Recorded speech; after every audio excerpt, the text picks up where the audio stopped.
होती है पुलिस भर्ती को लेकर, पुलिस भर्ती में आयु सीमा बढ़ाने को लेकर, उसमें क्या होने वाला है। जैसा कि मैं आपको पिछले वीडियो में मैंने बताया था, शायद से 3 जनवरी या 2 जनवरी 3 जनवरी को हियरिंग थी, जिसमें 2 जनवरी को हियरिंग थी, माफ़ी चाहता हूँ। तो 2 जनवरी की हियरिंग में सरकार से भी बहुत सारे सवालों के जवाब मांगे गए थे, जिसका डॉक्यूमेंटेशन वहाँ पे जमा करने को कहा गया था। नमस्कार मित्रों, मैं उत्तराखंड बेरोजगार शिक्षक संघ से आशीष बिष्ट आप सभी के सामने एक बार फिर से मौजूद हूँ। आज 9 जनवरी है और 9 जनवरी को उत्तराखंड पुलिस कांस्टेबल भर्ती में जो आयु सीमा बढ़ने वाली है, उसको लेकर हाई कोर्ट में हियरिंग थी।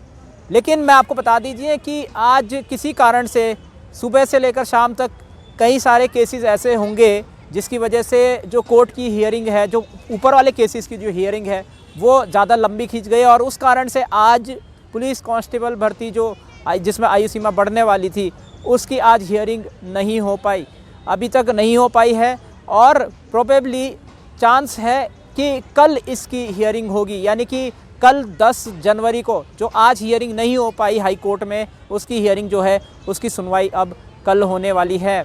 तो आज किसी कारण से, जैसा कि आपको पता है कि अगर कई मामले जो हैं उससे ऊपर वाले जो मामले हैं हाई कोर्ट में, उनकी हियरिंग जब लंबी हो जाती है तो कुछ मामले जिनकी आज हियरिंग होनी थी, वो अगर आज ना हो पाए तो उनको अगले दिन शिफ्ट कर दिया जाता है। और अब जो पुलिस कांस्टेबल भर्ती आयु सीमा को लेकर जो कोर्ट की हियरिंग है, वो 10 जनवरी को होगी। यहाँ पे मैं आपको पहले ही बता दूँ कि कई केसेस जो है हाई कोर्ट की जो छुट्टियाँ पड़ने वाली हैं, मेरे ख्याल से 13 जनवरी से लगभग 9 फरवरी तक यहाँ पे छुट्टियाँ पड़ने वाली हैं। उसमें कई केसेस ऐसे होंगे जो कंक्लूजन तक पहुँच पा रहे होंगे, उनकी हियरिंग्स को लंबा खींचा जा रहा होगा, जिसकी वजह से क्या है, जिसकी वजह से उनके कंक्लूजन 13 जनवरी से पहले निकल जाएं।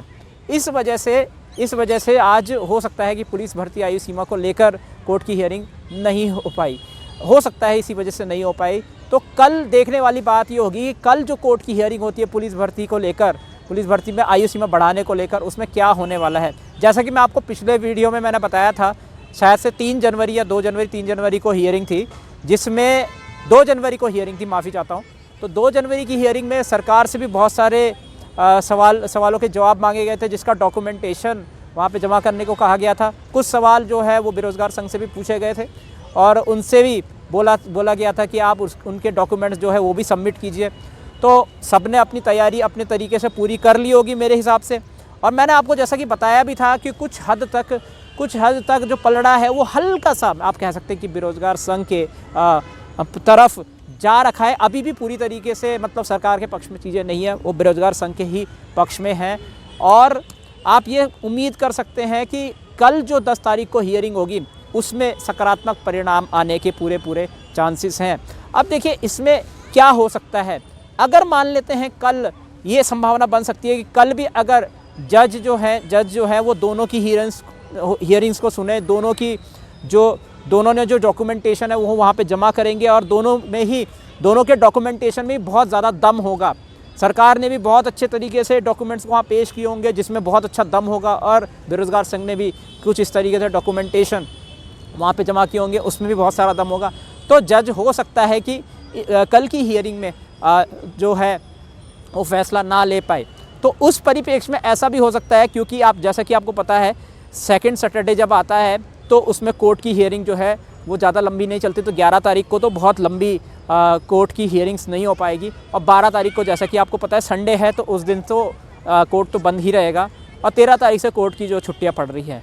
तो अगर कल तक जज जो है वो अगर कंक्लूजन नहीं निकाल पाते हैं तो इसके भी संभावना बन सकती है, क्योंकि उसके बाद हाई कोर्ट जो है वो 9 फरवरी तक बंद है। और जैसा कि आपको पता है कि पुलिस कांस्टेबल भर्ती में जो फिज़िकल है वो 1 फरवरी के आसपास से शुरू है। तो उस परिप्रेक्ष्य में कल ये डिसीज़न भी आ सकता है। कल अगर दोनों के डॉक्यूमेंट्स में बहुत अच्छा दम हुआ, कह सकते हैं कि बहुत अच्छे तरीके से चीज़ों को रखा गया, तो ये भी हो सकता है कि जज साहब के द्वारा ये आदेश दिया जाए कि पुलिस भर्ती में फ़िज़िकल नहीं हो सकता है 1 फरवरी से। हो सकता है कि ये भी वहाँ पे संभावना बन जाए। तो संभावना बहुत सारी बन सकती है। कल कंक्लूजन भी आ सकता है, बेरोजगार संघ के पक्ष में भी कंक्लूजन आ सकता है कि हाँ भी आयु सीमा बढ़ा दीजिए।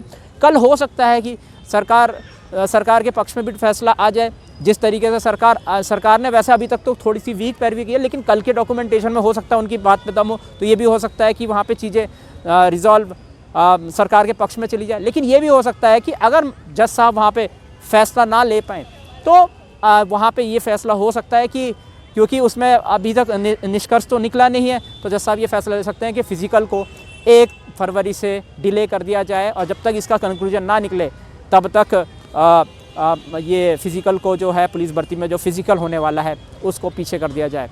तो कल के केस में नज़र रहेगी हमारी, हम सब की देखना पड़ेगा कि वहाँ पे कल कंक्लूजन निकल पाता है नहीं निकल पाता है, और अगर कंक्लूजन निकल जाता है तो क्या कंक्लूजन सरकार के पक्ष में आएगा या बेरोज़गार संघ के पक्ष में आएगा, या फिर अगर कंक्लूजन नहीं निकलता है तो क्या जज साहब ये फैसला लेंगे कि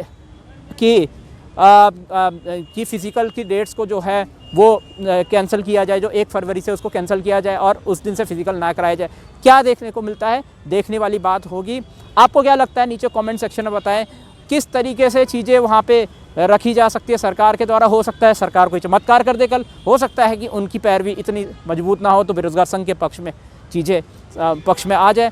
ये भी हो सकता है कि दोनों के पक्ष अगर मजबूत होंगे तो सीधा वहाँ से एक आदेश हो सकता है पारित कि जिसमें साफ़ हो जाएगा कि फ़िज़िकल को डिले कर दिया जाए और कोर्ट के आदेश आने तक फ़िज़िकल ना कराया जाए।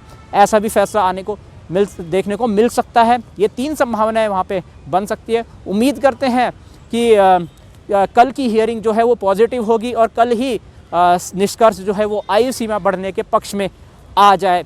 हम उम्मीद करते हैं कि यहाँ पे अगर कंक्लूजन निकलता है तो बहुत अच्छी बात होगी और बहुत अच्छे से चीज़ें जो हैं वो बेरोज़गार संघ के पक्ष में शायद से चले जाएं।